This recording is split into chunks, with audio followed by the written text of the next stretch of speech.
Bonjour, Damien Sinmalé. Aujourd'hui, je m'explique à Zot quelques techniques d'arrosage.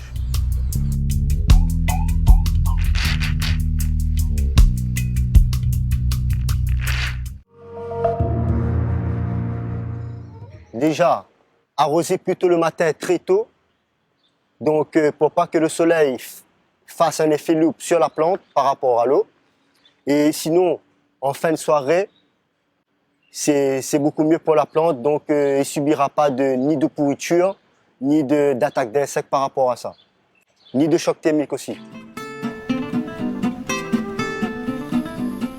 Donc selon le cycle de vie de la plante, donc si elle est beaucoup plus jeune, la plante elle est jeune, donc il faudra leur apporter de l'eau mais très légère.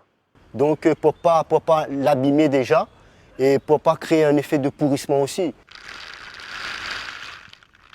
Chacun utilise le tuyau, mais l'arrosage traditionnel, c'est juste le tuyau et le pouce. Donc, avec le pouce, on va faire une pluie fine pour pas faire des grosses gouttes et ça va pas créer de flaques dans le massif. Sinon, on peut plier ici, casser le jet pour limiter la force du jet, donc pour pas abîmer la plante. Voilà. Donc, l'idéal, ça serait ça, ce type de pistolet-là. Donc ici on a un pistolet à multi-jet, hein. On a plusieurs jets qui sortent dedans. Donc moi j'ai choisi en pluie fine. Donc je vais installer l'embout ici.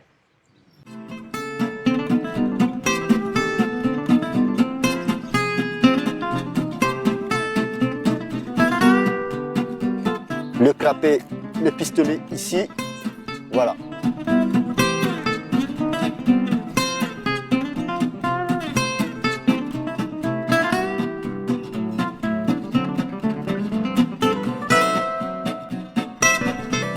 Donc ici on a un bois de chandelle, voilà, arbuste.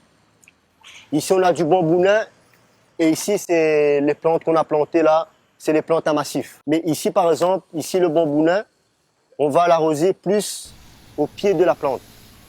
Donc la pénétration en eau ça sera mieux et pour le feuillage aussi ça va protéger de l'effet loupe comme je vous ai dit tout à l'heure. La chandelle est dans un endroit où il n'y a que l'arbre, on peut l'arroser juste au collet. L'arrosage permet aussi de nettoyer la plante aussi, hein, d'enlever les fourmis, de la poussière. Et donc ça s'appelle un lessivage, ça s'appelle. Donc ça va rafraîchir la plante aussi. Déjà bien se renseigner sur la plante. Si c'est une plante qui demande beaucoup d'eau, faut apporter de l'eau.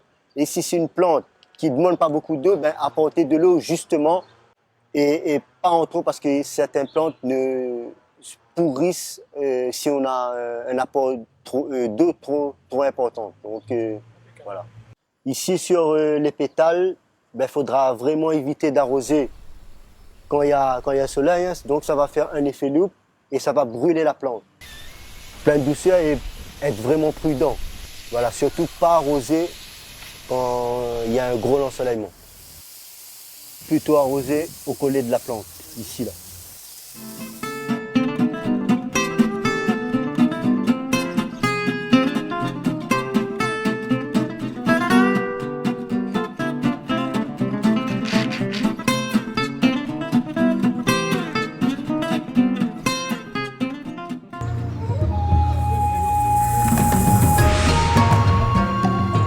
Regarde bien de quoi d'autres sont les composés déjà. Ici par exemple c'est un sol basique à base de terre végétale. Donc pour pouvoir vraiment savoir si on a fait un bon arrosage, donc on a la technique du pouce-mètre. Je vais mettre le doigt ou le pouce à l'intérieur du massif pour savoir si l'eau a vraiment bien pénétré dedans.